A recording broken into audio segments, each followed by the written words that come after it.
Happiness is a feeling, but what does it mean to be happy? According to Google, it just means being in a state of pleasure or contentment. So, how do we reach this state of pleasure or contentment? Do we continually seek out happiness until we find ourselves in this mindset, or is being happy something we put way too much focus on while we should be spending our time elsewhere? How's it going, everyone? Hope you're having a wonderful day today, because I am, after watching a disturbing amount of Downton Abbey this week.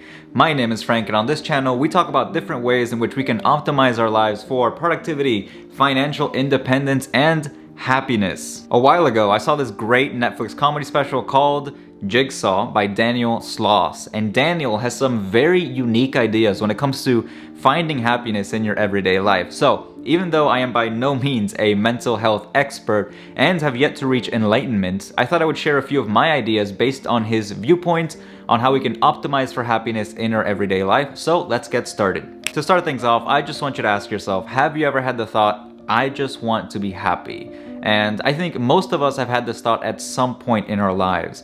Nobody goes through life without having certain roadblocks come along the way. And usually when we have this thought, it's during some sort of downturn when things are not necessarily going our way. We may feel very vulnerable, let down even, and we just want to be bathed in like the warm glow of good feelings and good vibes. The main issue with this idea of I just want to be happy is that it's actually quite difficult to sort of force yourself in the direction of happiness just for the sole purpose of wanting to be in that state of wellness and contentment. And that's because of two reasons. First of all, because controlling your emotions is like downright impossible. You can't really force yourself to change from one feeling or one emotion to another emotion willingly. It's just something that is not very doable for a long amount of time. You might be able to temporarily go from sad to happy by, for example, going to McDonald's and getting a hot fudge sundae, which is delicious, by the way. But this is by no means a long-term solution, and eventually the sugar rush will go away and you'll go back to feeling how you were feeling before. Emotions are just a way for our body to let us know that something is wrong and something needs to be processed. The other thing is that true happiness is actually kind of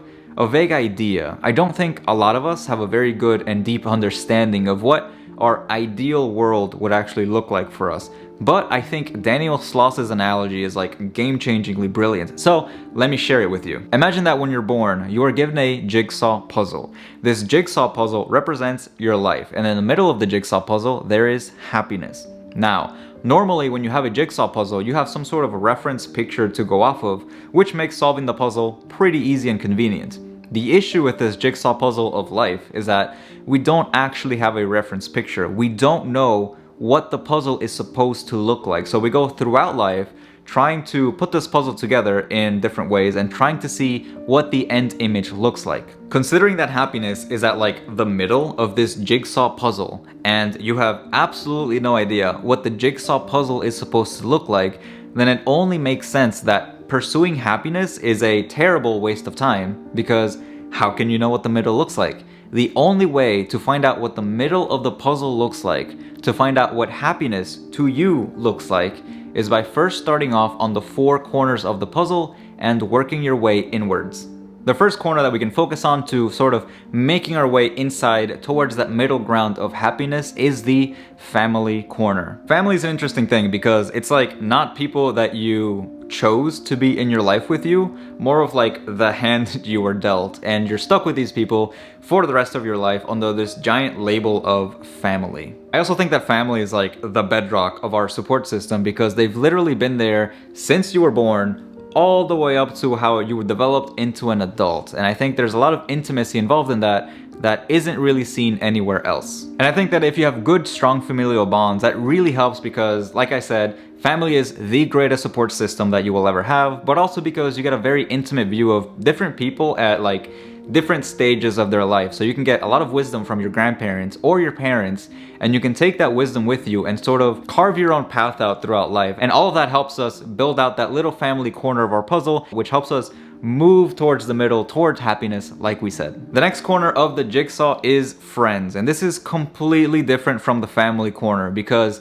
friends are people that you willingly choose to be in your life. And that idea is very powerful because it's said that you are the average of the people that you hang around with. And while I don't completely buy into that, I do admit that if I were to hang around a bunch of people who are overly pessimistic, then that would seriously affect my own mental health. So I do try to keep friends around me who are more positive and really focused on sort of becoming better versions of themselves. I find that very inspirational when we surround ourselves with that kind of person. The link between friends and family is that sometimes you will have a very, very close friend of yours who evolves into being a partner, and that partner evolves into being part of your family. So there's a strong link between your family and your friends, in that one of your friends can potentially become part of your family. Or if you're just that close to someone, you might even consider some of your friends to be part of your family. A particular benefit of having a very close friend group, I think, is that they keep you from taking yourself too seriously. Family, I think, will always be supportive of whatever you want to do,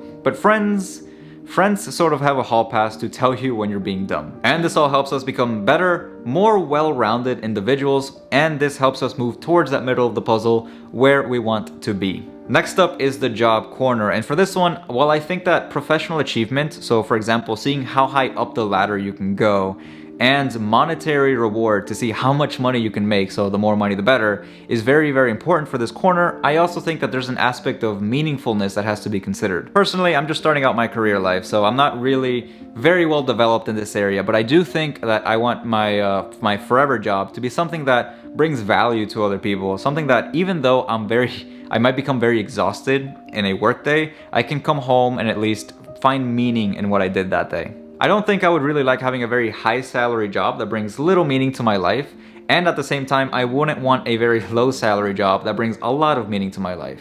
I think there's a middle ground there because while it is important for me to find meaning in what I'm doing, I do still need the money to support myself, so hopefully I find that balance. Like I said, I'm just starting out my career life, so we'll see. For this last corner, Daniel says it is hobbies/interests, but I disagree a little bit. I'm gonna phrase my corner as self-indulgence because this corner is all about you. All of the other corners are focused on other people. So your friends, your family, your job, and this last corner is for you yourself, because even if you have like the perfect family, the perfect friends, the best job that you can imagine, if you don't make time for yourself and do the things that you yourself want to do, then you're gonna make finding that middle piece a little bit more difficult than it should be. This last corner, honestly, is for you to just be greedy about yourself. You have your own goals, you have your own hobbies that you want to do, you should take care of your own health, you should apply sunscreen each and every day. I read something very interesting in this book called Essentialism, which basically said that if you do not prioritize your own life,